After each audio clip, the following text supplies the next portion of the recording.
జీవితంలో మీరు వ్యక్తిగతంగా ఎదగాలి అనుకున్నా, మీరు అనుకున్నది సాధించాలి అనుకున్నా, ముందుగా మీరు చేయాల్సిన పనేంటో తెలుసా? మీరున్నటువంటి కంఫర్ట్ జోన్ని వదిలి బయటికి రావడం, అడుగు బయట పెట్టడం. అసలు కంఫర్ట్ జోన్ అంటే ఏంటి? కంఫర్ట్ జోన్ అంటే రిస్క్ తీసుకోకపోవడం, అంతే. సింపుల్గా చెప్పాలి అంటే రిస్క్ తీసుకోకపోవడం. ఇక్కడ చూడండి, చాలామందికి ఛాలెంజెస్ తీసుకోవడం ఇష్టం ఉండదు. అది ఏ విషయమైనా కావచ్చు, మీ స్టడీస్లో కావచ్చు, ఒక కాంపిటేటివ్ ఎగ్జామ్లో కావచ్చు, నిజ జీవితంలో వివిధ రకాల రంగాలలో కావచ్చు. ఎలాంటి ఛాలెంజ్ తీసుకోరు, ఉన్న చోటనే ఉండిపోతారు. ఇక్కడ బాగుందిగా, హాయిగా ఉంది కదా. అన్నిటికంటే మించి ఏంటి అంటే, ఒక జీవితానికి అలవాటు పడిపోయి అక్కడే స్టక్ అయిపోతారు. ఇంకా మానసికంగా, ఫిజికల్గా ఆ కంఫర్ట్ జోన్కి స్టక్ అయిపోతారు. ఎప్పుడైతే మనం ఒక జోన్కి స్టక్ అయిపోతామో మనలో పర్సనల్ గ్రోత్ అనేది ఆగిపోతుంది. నువ్వు ఛాలెంజెస్ తీసుకున్నప్పుడే, వాటిని ఫేస్ చేయడానికి నువ్వు సిద్ధమైనప్పుడే మనలో డెవలప్మెంట్ అనేది ఉంటుంది. ఇక్కడ ఒక ఎగ్జాంపుల్ చూడండి. ఎర్లీ మార్నింగ్ 5 o'clockకి నిద్ర లేవాలి అనేది చాలామంది చాలాసార్లు అనుకుంటారు. ఈ 5 o'clockకి నిద్ర లేవడం అనేది ఒక్కొక్కరికి ఒక్కొక్క కారణం కావచ్చు. కొంతమంది లేచి వాకింగ్ వెళ్దాం అనుకుని ఉండొచ్చు. కొంతమంది లేచి 5 o'clock లేచి చదవాలి అనుకోవచ్చు. మొత్తానికైతే ఒక టార్గెట్ పెట్టుకుంటారు, పడుకుంటారు. అలారం మోగుతుంది. కానీ అలారాన్ని బంద్ చేసి లోపల అంటే వాళ్ళ ఒక కంఫర్ట్ జోన్, హాయి అయినటువంటి ఫీలింగ్లో ఉన్నారు, మంచి నిద్రలో ఉన్నారు. అబ్బా ఏం పోతాం తీ అని చెప్పేసి, మళ్ళీ ఏం చదువుతాం తీ అని చెప్పేసి మళ్ళీ ఆ అలారాన్ని బంద్ చేసి నిద్రపోతారు. ఇది కంఫర్ట్ జోన్. ఎవరైతే ఒక టార్గెట్ పెట్టుకుంటారో, ఒక గోల్ని సెట్ చేసుకుంటారో, వాళ్ళు ఇమీడియట్గా నిద్ర నుండి లేచి ఎంత శరీరము వద్దు అని గోల పెడుతున్నా కూడా మైండ్ దాన్ని యాక్సెప్ట్ చేయకుండా నిద్ర నుంచి లేస్తే కంఫర్ట్ జోన్ని వదిలి బయటికి రావడం అవుతుంది. చాలామంది ఏదన్నా కొత్తగా స్టార్ట్ చేయాలి అనుకుంటే వాళ్ళే ఫిక్స్ అయిపోతారు, నేను సక్సెస్ కానేమో, ఉన్నది చాలే. ఎక్కడ వేసిన గొంగలి అక్కడిలాగానే ఉంటుంది జీవితం. ముందు నువ్వు ప్రయత్నిస్తేనే కదా నువ్వు సక్సెస్ అయ్యేది లేనిది తెలిసేది. ఇంకొకటి, కొంతమంది ఇతరుల మీద డిపెండ్ అవుతుంటారు ప్రతి చిన్న విషయానికి. ఎక్కడికో వెళ్ళేది ఉంది, ఒక పని చేసుకోవాలి, ఎవరు వెళ్తున్నారా వాళ్ళతో చేయించుకుందామని చూస్తారే తప్ప నేనే వెళ్ళి స్వయంగా చేసుకుందామని చూడరు. అంటే రిస్క్ తీసుకోరు. కంఫర్ట్ జోన్ అంటే సింపుల్గా రిస్క్ తీసుకోకపోవడమే అని మనం చెప్పుకున్నాం.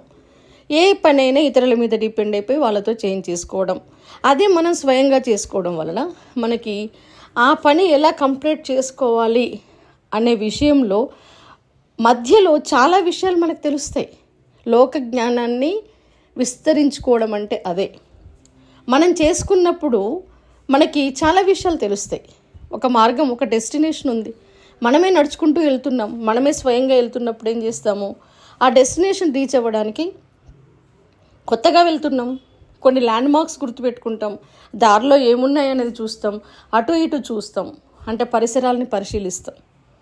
దానివల్ల ఏమైంది, నీకు వెళ్ళే మార్గంలో ఏమేమి ఉన్నాయి అనేది కూడా నీకు తెలుస్తుంది, ఎలా వెళ్ళాలి అనేది తెలుస్తుంది. అదే వేరే వాళ్ళ మీద డిపెండ్ అవుతే నువ్వు అక్కడే ఉంటావు, నీ పని కంప్లీట్ చేసుకోవడానికి వెళ్ళాల్సిన మార్గాన్ని నువ్వు తెలుసుకోలేవు. సో ఎప్పుడు కూడా లైఫ్లో సక్సెస్ కావాలి అంటే కంఫర్ట్ జోన్ వదిలేయాలి. మరి ఈ కంఫర్ట్ జోన్ వదలడం అనేది అంత ఈజీ కాదు. చాలామంది చాలా కష్టంగా ఫీల్ అవుతుంటారు. ఏ విషయంలో అయినా మీరు సక్సెస్ సాధించాలి అంటే దీన్ని వదిలిపెట్టి రావాల్సిందే. కొంతమంది చూడండి, బయటికి వెళ్ళడానికి ఇష్టపడరు. లేదా బాగా ఎండగా ఉంది, ఇంట్లో అయితే హాయిగా ఉంది, ఏసీలో ఉండొచ్చు, ఇంట్లో అయితే నీడ పట్టున ఉండొచ్చు. ఇప్పుడు ఎండలో ఎవరు పోతారు, ఇప్పుడు ఎవరు నిద్రలేస్తారు, ఇప్పుడు ఎవరు పని చేస్తారు, ఇప్పుడు ఎవరు కష్టపడతారు, నా వల్ల కాదు అంటే ముందే ఫిక్స్ అయిపోతారు. మైండ్ని కంఫర్ట్ జోన్లో పెట్టేస్తారు. ఇక్కడ లైఫ్లో మనం ఏది సాధించాలి అన్నా కూడా ముందుగా ఆ సాధించాలి అనే ఛాలెంజ్ని మనం స్వీకరించాలి. ఛాలెంజ్ని స్వీకరించగానే సరిపోదు. ఆ ఛాలెంజ్ని మనం ఫేస్ చేసి సక్సెస్ కావాలి అంటే మనం కొన్నింటిని వదిలిపెట్టాలి. ఆ వదిలిపెట్టే వాటిలో మొదటి లిస్టులో ఉన్నదే కంఫర్ట్ జోన్. అదేవిధంగా కొన్ని సంతోషాలను వదిలిపెట్టాలి, కొన్ని ఎంటర్టైన్మెంట్స్ వదిలిపెట్టాలి, కొన్ని టైం వేస్ట్ పనులను వదిలిపెట్టాలి. కొన్ని అనవసరమైనటువంటి ముచ్చట్లు వదిలిపెట్టాలి. అనవసరమైనటువంటి ఆలోచనలు, మన మెదడుని కప్పినటువంటి అనేక కుబుసాలను ఒక్కొక్క దాన్ని తీసేయాలి. అప్పుడే మనలో ఉన్నటువంటి సాధించాలి అనే తపన ఒక జ్యోతిలాగా ప్రజ్వలిస్తుంది, మనల్ని ముందుకు నడిపిస్తుంది. చీకట్లో సైతం మనం ముందుకు నడవగలుగుతాం. చుట్టూ నైరాశ్యం ఉన్నా మనం ముందుకు నడవగలుగుతాం.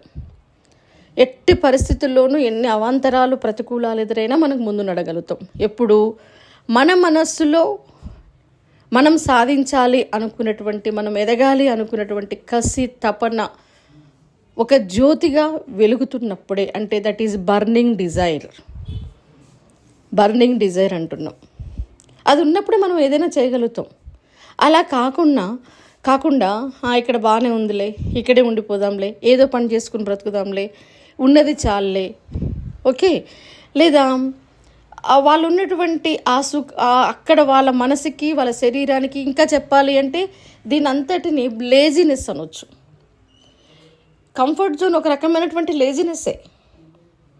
ఆ లేజినెస్ని వదిలిపెట్టి బయటికి రావడానికి ఇష్టపడకపోయినంత కాలం మనం జీవితంలో కొత్త విషయాలను నేర్చుకోలేము, కొత్తగా ఎదగలేము, ఉన్న చోటనే ఉండిపోతాం. మరి ఈ కంఫర్ట్ జోన్ వదిలిపెట్టి బయటికి రావాలి అంటే మనం ఏం చేయాలి? ముందుగా అది కష్టమైన పని. రోజు 10 గంటల దాకా, 8 గంటల దాకా, 9 గంటల దాకా నిద్రపోయే పర్సన్కి, లేజీగా హాయిగా ప్రశాంతంగా నిద్రపోయే పర్సన్కి 4 గంటలకో 5 గంటలకో నిద్రలేమంటే వాళ్ళకి ఆ కష్టమే, అది రిస్క్తో కూడుకున్నటువంటి పని. హాయిగా ఇంట్లో ఉన్నటువంటి పర్సన్కి బయటికి వెళ్ళి ఏదైనా ఒక ఛాలెంజ్ని ఫేస్ చేయడం అంటే అది రిస్క్తో కూడుకున్నటువంటి పని వాళ్ళ పరిధిలో. మరి అలా రిస్క్ తీసుకుంటేనే మీరు గెలుస్తారు. గంటలు కష్టపడి చదివితేనే మీరు గెలుస్తారు. హార్డ్ వర్క్ చేస్తేనే మీరు గెలుస్తారు. ఏ పనైనా సరే ఛాలెంజ్గా తీసుకుని దానికి ఎదురెళ్తేనే మీరు గెలుస్తారు అన్నప్పుడు కష్టమైనా మీరు మీ కంఫర్ట్ జోన్ వదిలి బయటికి రావాల్సిందే కదా, అవునా కదా?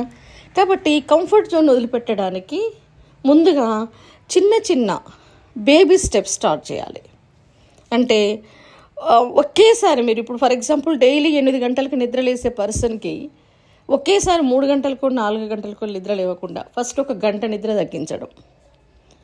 8 గంటలకు లేచేవాడు 7 గంటలకి, 7 గంటలకు లేచేవాళ్ళు 6 గంటలకి, 6 గంటలకు లేచేవాళ్ళు 5 గంటలకి, ఒకేసారి కాకుండా కొంచెం ఒక్కొక్క అడుగు కలిస్తేనే కదా 1000 అడుగులు అయ్యేదైనా సరే, ఏదైనా సాధించేదైనా, అవునా కదా? కాబట్టి చిన్న గోల్స్ కొంచెంగా బయటికి రావడానికి ట్రై చేయాలి. మనసుకు కష్టమైన, శరీరానికి కష్టమైన ఇలాంటి వాటిల్లో ఫర్ ఎగ్జాంపుల్ అందరికీ ఇష్టమైనటువంటి ఒక చిన్న ఛాలెంజెస్ తీసుకోవాలి. అంటే ఫిట్నెస్ ఛాలెంజ్ అంటే శరీరాన్ని ఫిట్గా ఉంచుకోవడం.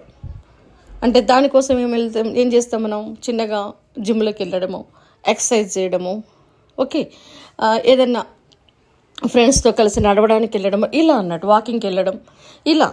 సో ఇలా వెళ్ళినప్పుడు ఏమవుతుందంటే ఓకే, మొదలు పెట్టాక కొంచెంగా మీ మీద మీకు కాన్ఫిడెన్స్ అనేది పెరుగుతుంటుంది అన్నట్టు.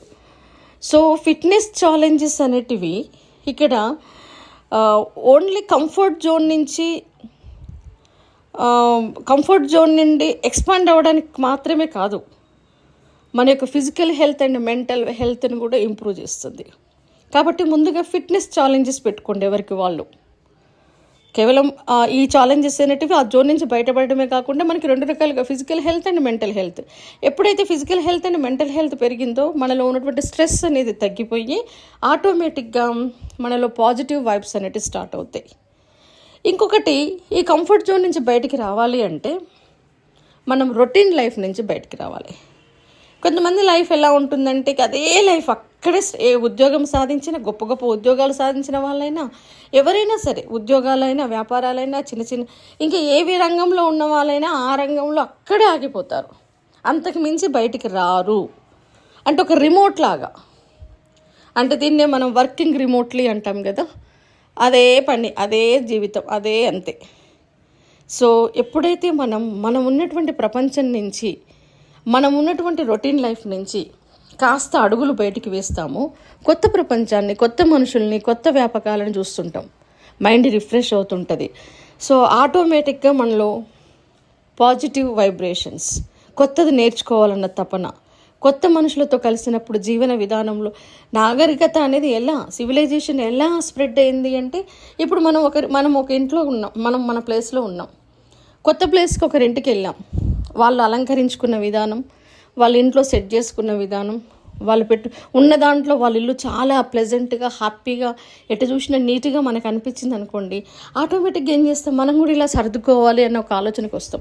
అంటే దట్ మీన్స్ ఒకటి కొత్తది నేర్చుకున్నట్టే కదా, అవునా కదా? అదేవిధంగా కొత్త వ్యక్తులతో పరిచయాలు అయినప్పుడు వాళ్ళ జీవన విధానం, వాళ్ళు మాట్లాడే విధానం, వాళ్ళ స్టైలిష్నెస్ ఇవన్నీ మీకు నచ్చుతుండొచ్చు. అంటే ఆ నచ్చినటువంటి విషయాన్ని ఆటోమేటిక్గా మనలో ఇంప్లిమెంట్ చేసుకుంటాం. అంటే మనం ఉన్న చోట నుంచి మార్పుని ఆహ్వానిస్తుంటాము అని అర్థం. కాబట్టి కొత్త ప్లేసెస్కి, కొత్త మనుషులను కలవడానికి మనం మన రొటీన్ లైఫ్ నుంచి బయటపడటానికి ట్రై చేయాలి. తర్వాత మన యొక్క professional skills and reading skills వీటన్నిటిని కూడా ఇంప్రూవ్ చేసుకోవడానికి ట్రై చేయాలి. ఫర్ ఎగ్జాంపుల్, మీరు ఒక కాంపిటేటివ్ ఎగ్జామ్ ప్రిపేర్ అవుతున్నటువంటి విద్యార్థులు అయితే కనుక మీరు ఇంకా బెటర్గా, ఇంకా బెస్ట్గా, మీకంటే మీరు బెటర్గా, అంతేకాకుండా గెలిచిన వాళ్ళకంటే బెటర్గా మీరు చదవాలి, మీరు కొత్తగా నేర్చుకోవాలి, పాజిటివ్గా ఉండాలి, ఛాలెంజింగ్గా ఉండాలి. ఇలా మీ ఆలోచన విధానంలో మార్పు తెచ్చుకుంటే కనుక మీరు ఉన్నటువంటి కంఫర్ట్ జోన్ నుంచి మీరు బయటకు వచ్చే అవకాశం ఉంటుంది. ఇంట్లో హాయిగా ఏసీలో ఉండి చదువుకోవచ్చు కదా, బయటకి ఏం వెళ్తాం, లైబ్రరీకి ఏం వెళ్తాం అని మీ మనసుకు అనిపించినప్పుడు మీరున్న ప్లేస్లోనే ఉండిపోతారు. అదే ఒక్కసారి లైబ్రరీకి వెళ్ళి చూడండి, ఆటోమేటిక్ అక్కడ వందల మంది, వేల మంది పుస్తకాలతో కుస్తీ పట్టే వాళ్ళు మీకు కనపడగానే, అమ్మ ఇంతమంది కాంపిటీషన్లో ఉన్నారా, వీళ్ళంతా చదువుతున్నారు, నేను చదవాలి అనే ఒక గ్రేస్ మీలో ఎక్కువ అవుతుంది, కాంపిటేటివ్ స్పిరిట్ పెరుగుతుంది. అంటే ఇది కూడా ఒక రకంగా కంఫర్ట్ జోన్ నుంచి బయటపడటమే. అదేవిధంగా చాలామందికి కొన్ని భయాలు ఉంటాయి, ఆ భయం జీవితాంతం కొనసాగిస్తారు. ఫర్ ఎగ్జాంపుల్, స్టేజ్ ఎక్కి 2 మాటలు మాట్లాడడానికి భయం. ఎంత పెద్దవాళ్ళైనా, ఎంత గొప్ప చదువులు చదివిన వాళ్ళైనా సరే స్టేజ్ ఎక్కి మాట్లాడడానికి భయపడే తత్వం కొంతమందిలో ఉంటుంది. అప్పుడు నాకు బయటికి వెళ్ళి నలుగురిలో మాట్లాడరాదు అని ఒక ట్యాగ్ మనకి వేసేసుకొని అక్కడే ఉండిపోతారు. కనీసం 2 అడుగులు ముందుకేసి మాట్లాడి, రేపు 5 అడుగులు ముందుకేసి మాట్లాడి, ఆ తర్వాత స్టేజ్ ఎక్కి మాట్లాడే స్థాయికి ప్రయత్నించాలి. నేను నాలో ఉన్నటువంటి భయాన్ని బ్రేక్ చేయాలి అని ప్రయత్నం చేయాలి ఇక్కడ. అంటే కొన్ని భయాలని మనమే బ్రేక్ చేయాలి. అది ఎంత భయంకరమైనటువంటి విషయమైనా, ఎంత ఛాలెంజ్ అయినా దాన్ని ఫేస్ చేయాలి. భయాలని, ఛాలెంజెస్ని ఫేస్ చేసి మన కంఫర్ట్ జోన్ నుంచి మనం బయటకు పడాలి. ముఖ్యంగా చాలామందిలో పబ్లిక్ స్పీకింగ్ అనేది చాలామంది భయపడుతుంటారు. సో అలాంటప్పుడు ఏంటి, చిన్న చిన్న క్లబ్లలో జాయిన్ కావడం, ఫస్ట్ మీ ఫ్రెండ్స్ ముందు, మీ కుటుంబ సభ్యుల ముందు మాట్లాడడం, మీ ఫ్రెండ్స్ ముందు మాట్లాడడం, అద్దం ముందు మాట్లాడుకోవడం. నా ముందు ఎవరూ లేరు, ఒకవేళ ఎవరైనా మాట్లాడితే నలుగురిలోకి వెళ్ళి మాట్లాడాల్సి వస్తే వాళ్ళు నవ్వుతారనో, హేళన చేస్తారో అన్న భయాలను పక్కన పెట్టి నవ్వుతే నవ్వనియండి, నేను నేర్చుకుంటున్నాను కదా, ఇవాళ నవ్వుతారు, రేపు నా స్కిల్స్ చూసి హ్యాపీ అవుతారు. ఇంకొకటి, ఎవరి ప్రశంస మనకు కాదు, ముందు నువ్వు గెలవాలి, నువ్వు ఆ భయం నుంచి నువ్వు బయటికి రావాలి. ఇలా మనం ఆలోచించాలి. ఎప్పుడైతే మనం ఒక కంఫర్ట్ జోన్ వదిలిపెడతామో, అంటే రిస్క్ తీసుకోవడం స్టార్ట్ చేస్తామో, ఆటోమేటిక్గా మనలో కొన్ని చేంజెస్ స్టార్ట్ అవుతాయి. ఏంటిది అది అంటే, ముందుగా మనం మెంటల్గా స్ట్రెంగ్తెన్ అవుతాం. అంతకంటే ముందున్నటువంటి దానికంటే మెంటల్గా అండ్ ఫిజికల్గా కూడా స్ట్రెంగ్త్ అవుతాం. తర్వాత సెల్ఫ్ రియలైజేషన్ అనేది పెరుగుతుంది. ఎప్పుడైతే సెల్ఫ్ యాక్చువలైజేషన్ లేదా సెల్ఫ్ రియలైజేషన్ పెరుగుతుందో, ఆటోమేటిక్గా సెల్ఫ్ గ్రోత్ అనేది స్టార్ట్ అవుతుంది, పర్సనల్ గ్రోత్ అనేది స్టార్ట్ అవుతుంది. అంటే మనం ఆ జోన్ నుంచి బయటపడ్డాము అంటే మనం ఏంటి, begin to step in to your potential అన్నట్టు. ఇంకా మన పొటెన్షియల్ని ఇంక్రీజ్ చేసుకోవడానికి మనం అడుగు బయట వేస్తున్నాం, మనం డెవలప్ అవుతున్నట్టే, ఇంకా మనం మారుతున్నట్టే, మనం ఛాలెంజెస్ని స్వీకరిస్తున్నట్టే. అదేవిధంగా ఎప్పుడైతే ఆ జోన్ నుంచి బయటకు అడిగేసామో, అది మనలో ఉన్నటువంటి సెల్ఫ్ కాన్ఫిడెన్స్ని బూస్టప్ చేస్తుంది. సో కంఫర్ట్ జోన్ నుంచి అడుగు బయట పెట్టాము అంటే మనలో ఆటోమేటిక్గా సెల్ఫ్ కాన్ఫిడెన్స్ అనేది పెరుగుతుంది. తర్వాత కొన్ని రెగ్రెషన్స్ ఉంటాయి మన బాడీలో, మన శరీరంలో, మన మనస్సులో. ఆటోమేటిక్గా అరే ఎన్ని రోజులు నేను తప్పు చేశానే, నేను అలా చేయకుండా ఉండాల్సి ఉంటుంది, ఇలా చేయకుండా ఉండాల్సి ఉంటుంది అని మన మైండ్ మనకు చెప్తుంటుంది. అప్పుడేమవుతుంది, ఆటోమేటిక్గా మనం ఏ విధంగా అయితే, ఏ విషయంలో అయితే మనం రిగ్రెట్ ఫీల్ అయ్యామో ఆ రిగ్రెట్స్ నుంచి బయటపడాలి అంటే మనం అలా ఉండకుండా ఉండడానికి ట్రై చేస్తాం. అంటే చెడు నుంచి మంచి వైపు, బద్ధకం నుంచి హుషారు, ఓకే. తర్వాత రిస్క్ తీసుకోకుండా ఉండడం అనే ఒక లేజినెస్ నుంచి రిస్క్ తీసుకోవడం, హార్డ్ వర్క్ చేయకుండా ఉండడం నుంచి హార్డ్ వర్క్ చేయడం, ఎదుటి వాళ్ళని నొప్పించే మనస్తత్వం నుంచి నొప్పించకుండా ఉండే మనస్తత్వం, సంకుచిత భావాల నుంచి విశాల భావాల వైపుకి, ఇలా మనలో మనం మార్పులు చేసుకుంటాం ఎప్పుడు కూడా. ఇంకొకటి, మరి ఈ కంఫర్ట్ జోన్ని మనం వదిలిపెట్టి బయటకు వచ్చి మనలో మనం వస్తున్నటువంటి మార్పుల్ని మనం పరీక్షించుకుంటూ ఉండాలి. చిన్న చిన్న పర్సనల్ గోల్స్ పెట్టుకోవాలి. ఆ పర్సనల్ గోల్స్ అనేటివి మీ ప్రిపరేషన్ కావచ్చు, మీ ఎగ్జామ్స్ ప్రిపరేషన్ కావచ్చు, మీ రీడింగ్ కెపాసిటీ కావచ్చు, లేదా మీ ప్రొఫెషనల్ గ్రోత్ కూడా అవ్వచ్చు. మీరు ఆల్రెడీ ఎంప్లాయీస్ అవుతుంటే మీ ఎంప్లాయ్మెంట్, మీరున్నటువంటి వాతావరణంలో, మీ ఆఫీస్లో మీరు బెటర్గా ఉండడానికి మీరు స్కిల్స్లో వెనకబడి ఉన్నారా, ప్రజెంట్ ఉన్నటువంటి నాలెడ్జ్, అడ్వాన్స్ నాలెడ్జ్లో మీరు వెనకబడి ఉన్నారా, ఏ స్కిల్స్లో ఇంకా మీరు ఇంప్రూవ్ అయితే మీరున్న ప్లేస్లో బెటర్ అనిపించుకుంటారు, అందరికంటే డిఫరెంట్గా మీరు ఆలోచించడం మొదలు పెట్టాలి. సో మీ పర్సనల్ జోన్లో, మీ పర్సనల్ ప్రొఫెషనల్లో కూడా మీరు ఎదగడానికి ట్రై చేయాలి. అదేవిధంగా మన మెంటల్ యాటిట్యూడ్ అనేది కూడా చేంజ్ అయిపోతుంది ఎప్పుడైతే మనం పర్సనల్ జోన్ నుంచి బయటకు వస్తామో. ఇతరులతోటి కమ్యూనికేషన్స్ పెరుగుతాయి. ముఖ్యంగా లైక్ మైండెడ్ పీపుల్ తోటి మనం ఎప్పుడు కూడా హ్యాంగ్ అవుతూ ఉండాలి. అంటే లైక్ మైండెడ్ పీపుల్తో కలిసి ఉండడం వల్ల పాజిటివ్ వైబ్స్ అనేవి ఉంటాయి. నెగిటివ్ పీపుల్కి మ్యాక్సిమం మనం దూరంగా ఉండాలి. ఒక అడుగు వేస్తే 4 అడుగులు వెనక్కి లాగే వాళ్ళు ఉంటారు మనలో. వాళ్ళకి దూరంగా ఉండి మనల్ని ఎంకరేజ్ చేస్తూ మనల్ని ముందుకు నడిపించే వాళ్ళతో ఉండడానికి మనం ఇష్టపడాలి. అలా ఎవరూ లేకపోతే మనల్ని మనమే ఎంకరేజ్ చేసుకుంటూ అయినా ఉండాలి. కానీ సో మనం ఉన్న ప్లేస్లో నెగిటివ్ పీపుల్ లేకుండా, నెగిటివ్ థాట్స్ లేకుండా చూసుకోవాలి. ఇలా ప్రతి విషయంలో మీరు ఒక్కసారి సెల్ఫ్గా ఆలోచించండి. నేను ఏ రిస్కులు తీసుకుంటున్నాను, ఏ రిస్కులు తీసుకోవట్లేను, నేను కంఫర్ట్ జోన్లో ఉన్నానా, హార్డ్ వర్కింగ్ జోన్లో ఉన్నానా, ఇలా ఆలోచించి ఆ కంఫర్ట్ జోన్ నుంచి బయటికి రావడానికి ట్రై చేయండి. ఎప్పుడైతే బయటకు వస్తారో మీరు ఏదనుకుంటే అది సాధిస్తారు. మీరు నలుగురిలో ప్రత్యేకంగా నిలుస్తారు. నలుగురిలో నారాయణలాగా కాదు, నలుగురిలో ఒకరిలాగా కలిసిపోవడం కాదు, నలుగురిలో ఒక్కరిలాగా. ఆ నలుగురు మన వైపు తిరిగి మనల్ని ఆదర్శంగా తీసుకునే విధంగా మనం తలుచుకుంటే బ్రతకగలం. కాబట్టి ముందుగా మీరున్నటువంటి కంఫర్ట్ జోన్ వదిలిపెట్టి బయటికి రండి.